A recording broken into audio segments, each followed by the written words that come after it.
Speaker, Honourable Jerry Brownlee. Mr. Speaker, that's the sort of speech you give when you come to the party 43 years late, Mr. Speaker. That's the sort of speech you give when you've got no ideas to offer the country at all. What we heard from Mr. Little was apparently there is no plan. Well, I tell you what, Mr. Speaker, there are a lot of people in this country who think that the government of the day is doing an extremely good job, and they are very, very happy about the budget that's been brought down the last few days. What we heard from Mr. Little, in a policy sense, in that short speech, was his reconfirmation that under Labor the retirement age will go up. Not 67, not 68, not 69, most likely 70. Well, that at least is something that Labor is standing for. Secondly, Mr. Speaker, we've heard that when people do get to what is a nominal retirement age, if they're still working, then there will be a means test applied to them. And when you look at the Labor Party record, sir, for spending in government, everyone knows it won't just stop at the earnings over and above wages. It will be everything for anyone over the age of 65 under a Labor government. Mr. Speaker, I find it really staggering too that Mr. Little expects to be taken seriously when he talks about fiscal matters by offering the really insightful piece of information that if a government makes a grant to someone in order that that person might start some savings, that somehow is the basis for an expanding fiscal foundation for the nation. Well, Mr. Speaker, I don't mind saying that I've never really understood how someone can say that they are wealthier by virtue of their borrowing.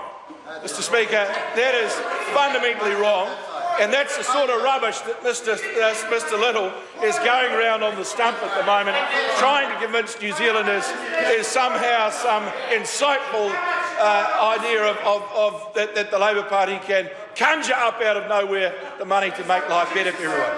Well, Mr. Speaker, the other point that was really interesting was the attack that Mr. Little managed in this KiwiSaver bill to mount on this government's record when it comes to government superannuation. Mr. Speaker, this government has raised the superannuation income for superannuitants repeatedly over the last 7 years. Repeatedly. And not in just the context of CPI, but others as well. And sir, while the numbers aren't in front of me, I can tell you that those increases are well in excess of $100 a week in the last 3 years, and a fortnight in the last 3 years. That's real work by a government, sir. That's not some sort of penny pinching. And it's also extraordinary, sir, that in a budget where there has been a big move to raise the benefit incomes for those New Zealanders who require that assistance, that there is the Labor Party, of all people, Ruth Dyson and the exiting crew from the back row, all out there waving a bit of paper saying, where's the surplus, where's the surplus? So what we know is that a Labor government will always put a surplus ahead of the needs of New Zealanders. Always do that. That's their record. That's their record. And that's why for so many of those 43 years since 1972... Order. Oh. Thank you. I know that this bill has not been to a select committee and therefore the debate can be broader than normal. But I'm just going to ask the Minister to try mentioning it. Well, that's what I was going to say, to try mentioning it rather than having the entire debate a rerun or a prelude to his contribution to the budget debate. Well, thank you.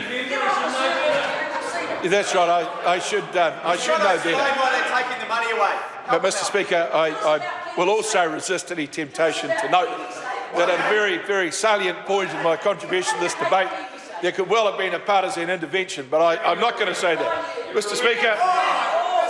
Speaker, just think carefully about what KiwiSaver does. KiwiSaver says to anyone coming into the workforce, sign up to this particular proposal, put a sum of your money into the scheme, and there will be an employer contribution, plus a $521 a year contribution from the government as well. None of that changes. That all remains in place. And Mr. Speaker, the really interesting thing is that for young people going into the workforce, signing up to save in this way, they will now have access to those KiwiSaver funds for the purchase of a first home. Not small grants, $5,000 if it's a second-hand home per individual, or $10,000 if it's a brand new home, or $20,000 for a couple who've saved through this system. So it is utterly ridiculous for anyone to suggest that the incentives for young people to sign up to KiwiSaver are in any way at all damaged by this particular prospect. I heard the most interesting thing on TV the other night, a vox pop in the street where clearly someone from the Labor Party had managed to get themselves in front of a camera and was saying, yeah, true, well, it's a rare thing for someone from the Labor Party to get in front of a camera, Mr. Speaker. It was saying, this is a terrible thing. I had hoped that I would be able to use my KiwiSaver and that $1,000 to go towards my first home. Well, get real. Get real.